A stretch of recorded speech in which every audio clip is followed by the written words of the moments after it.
এর গড়ার জন্য এর রাস্তা যতদূর যায়, এর যতদূর পড়তে পারে আমি চেষ্টা করব, আমি যেখানেই থাকি বাংলাদেশে আমরা চেষ্টা করব এই বাচ্চাটার দায়িত্ব নেওয়ার জন্য। এবং আপনারা আমাদের উলামা বিভাগ আছে, ইমাম পরিষদ আছে, আমাদের মাজলিসুল মুফাসসিরিন আছে, আমরা আমাদের যে সমস্ত লোকজন আছে, যে সমস্ত আলেম উলামা আছে, আমি আজকের থেকে আপনাদের কাছে বলে গেলাম এই বাচ্চাটাকে আল্লাহ তাআলা যেন আজহারের মতো জায়গা করে দেয়, আল্লাহ যেন বড় বুজুর্গ হিসাবে কবুল করে নেন।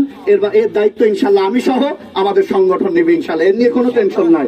এর পড়াশোনার খরচ, এদের খাওয়া দাওয়া কোথায় রাখতে হবে, কি করতে হবে, আমরা নিজেরা দায়িত্ব নেবো ইনশাল্লাহ ভাই, কোনো টেনশন নাই। এরপরে আমি দেখেছি আরো ছোট দুইটা বাচ্চা, সম্ভবত আমাদের আশরাফ ভাইয়ের দেখেছি, নিবেদিত প্রাণ ছিল। আমি আশরাফ ভাইকে ব্যক্তিগতভাবে চিনি, খুব ভালো মনের মানুষ ছিল। যাই হোক ভাই, আমি আর সময় নিতে চাচ্ছি না, এর দায়িত্ব আমি এবং আমার সংগঠন নিলেন ইনশাল্লাহ, যারা আলেম উলামা আছেন এবং ব্যক্তিগত